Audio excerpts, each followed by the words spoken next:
what you're doing isn't working. It's where you haven't gone that you need to go. And so all of that is going into the past, into the chaos of the past, you could even say, and pulling up the spirit that inhabits that from the bottom and uniting with it. And imagine that you're afraid and you don't want to go there. But if you want to put yourself together, then that's exactly where you have to go. And so it's frequently the case that what you want to find is to be found where you least want to find it. One of the times in your life when you actually realize that you're an individual is when you'll go and ask your parents something and you'll realize they actually don't know any more about what you should do than you do. And that sucks. And that's partly why people are often willing to maintain a tyrant-slave relationship with their father. It's like, on the one hand, you have to be inferior in a relationship like that. You know, you've always got the judge watching you. But on the other hand, there's always someone who knows what to do. There's always someone standing between you and the unknown that you can go ask, what should I do? Well, at some point, you'll realize that the reason you can't ask that anymore is because they actually don't know any more than you do. And then that's a pain, like that is a symbolic death. And that's also when you establish a more individual relationship with your parents. It's at that point that you could conceivably start taking care of them instead of the reverse. And that's a time that should come. But you have to let that image of perfection go. And that exposes you. And so, you know, that's also the case that once you hit a certain point in your development, the answers that you're looking for are not going to be found in your parents' house. It's as simple as that. Now, you could artificially maintain your dependency, but, you know, if you do that for too long, things get pretty ugly. So you get pretty stale and you know, you're like bread that's been on the shelf for too long. When you orient your vision, different things appear to you in the world. So, and I mean this literally. So, because you can't see everything, your vision calculates what's necessary, your brain calculates what's necessary for you to see so that you get to the point that you're aiming at. And I don't mean that metaphorically, I mean it literally. Things that aren't relevant to what you're seeking, you won't see them unless they get in your way. And they have to really block your pathway before they'll be literally visible. So you orient yourself towards something, and that makes some things visible that wouldn't be visible and makes other things invisible that you might have seen. And so when you change your orientation, what manifests itself in the world also changes. Now, I had a structure that was orienting me properly in relationship to the world. And as far as it was embodied in my actual father, it's now gone. Is there any possibility that I can find that again? And that is what you want. You see, like if you're in a chaotic circumstance, maybe you've escaped, let's say, from a bad relationship or something like that, and you're out of it, but now you don't know what to do. What you're hoping is that you can get your life back together, right? That you can put the pieces that have fallen apart back together. And so you're automatically going to generate a fantasy about producing another, let's call it stable state. You're going to be looking for the spirit that would enable that stable state to be generated.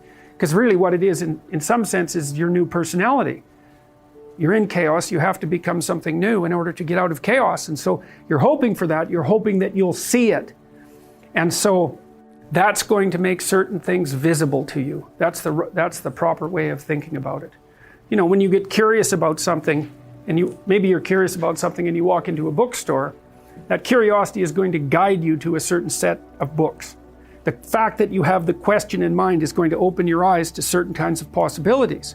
And so if your goal is to reestablish your union with the positive father, let's say, then certain things are going to appear and other things aren't. And that's really what this represents.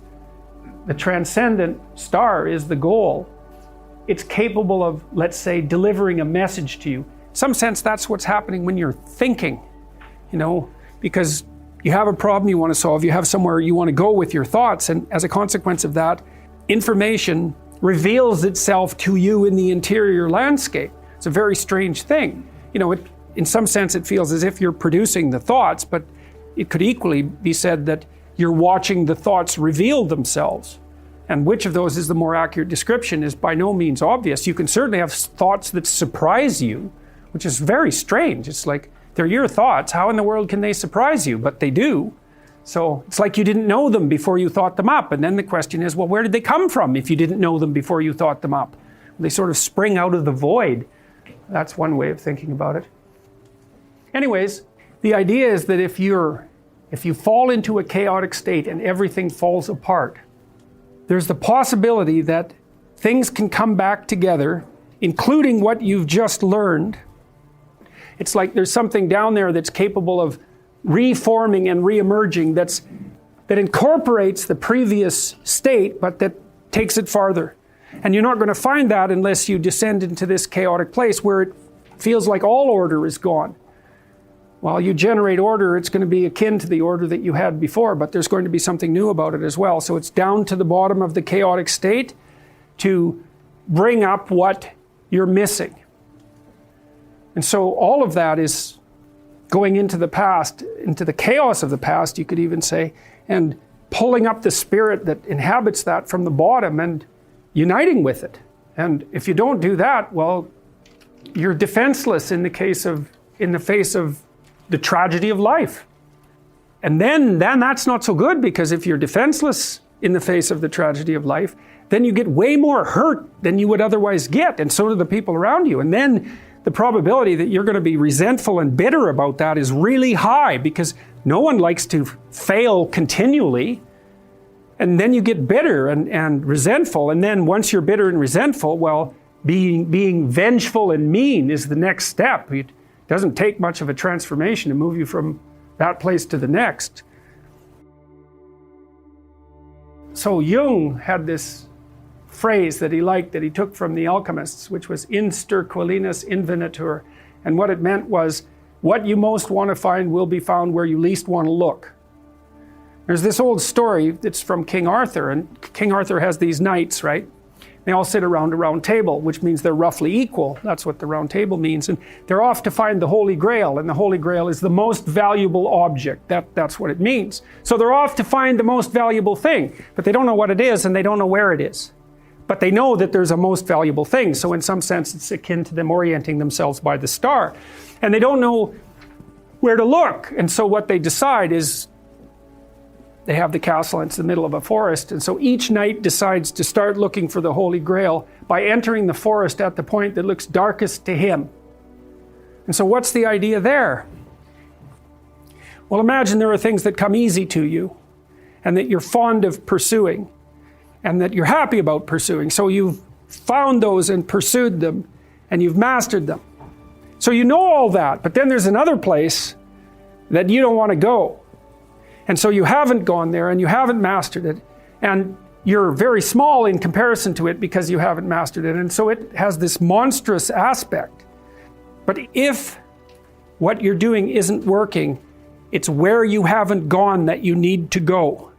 And so I can give you another example of this. So let's say you're an agreeable person, and so you don't like conflict, and you won't stand up for yourself, and you regard anger and the proclivity to provoke and to engage in conflict as something that's positively terrible.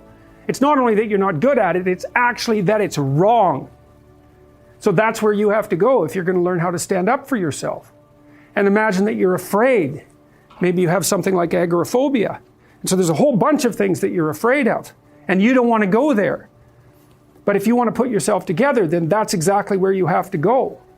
And so it's frequently the case that what you want to find is to be found where you least want to find it.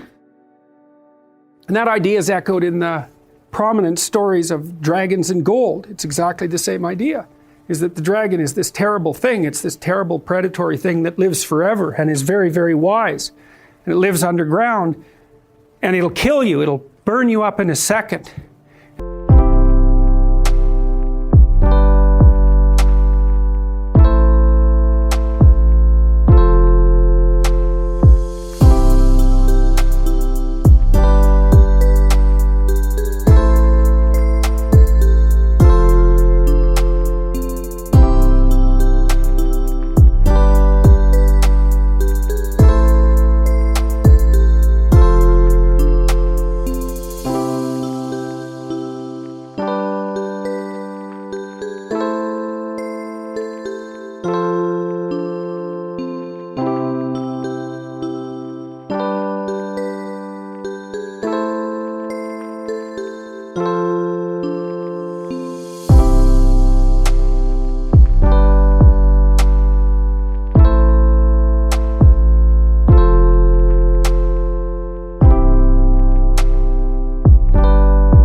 but it hoards gold.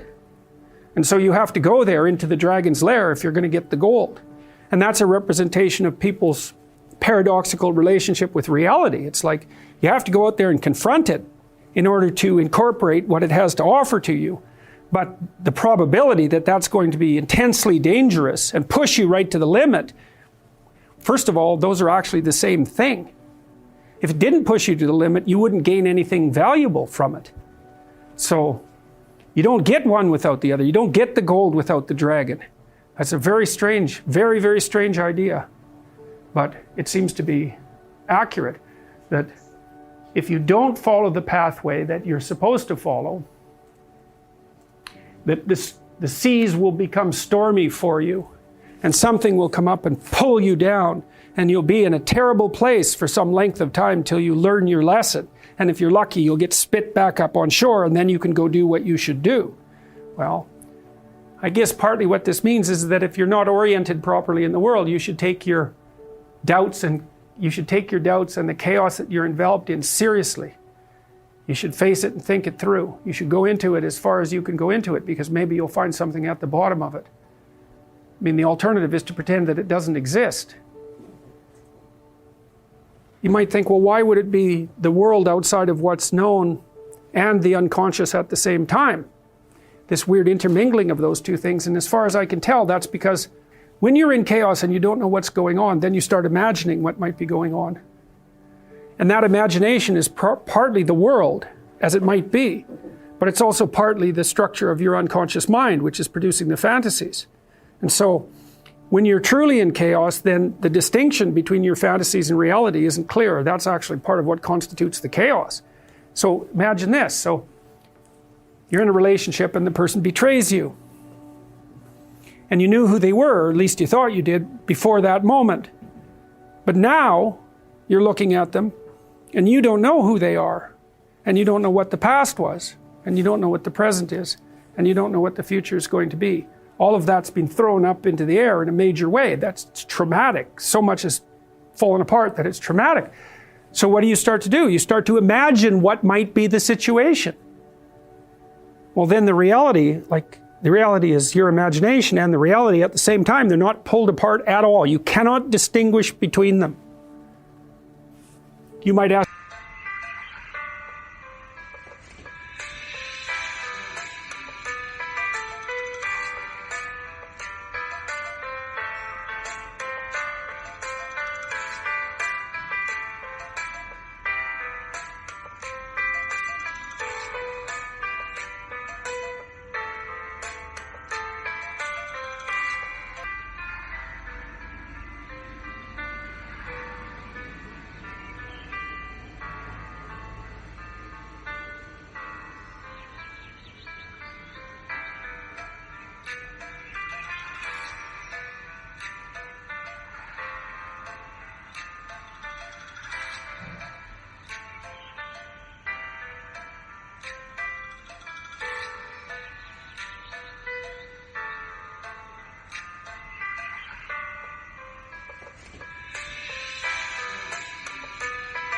ask yourself, well, why bother confronting chaos? If chaos is the ultimate reality, then what the hell use is there in facing it? Because it's just going to reveal itself as the ultimate reality and drown you. But the myths always say the same thing. They say, no, if you confront what's really disturbing you, if you really confront it, you do it voluntarily, you're going to find order in it eventually. Or at least that's the only way you're going to find order. Now, it's not like these stories are optimistic. And it's not as if they give you a sure guide to success. That's the other thing. It's not like they're unerringly accurate, because you can be subsumed by chaos that's so total that even if you face it, you're not going to prevail. I mean, that's why people die. That's one way of looking at it anyways. But the mythology basically says this is your best bet. If there's a process that's going to work, this is it. And then you might think, well, the better you do it, the better the chances are of success, or the more consistently you do it, the better the chances of success are. And I think that that's a perfectly reasonable way of looking at it.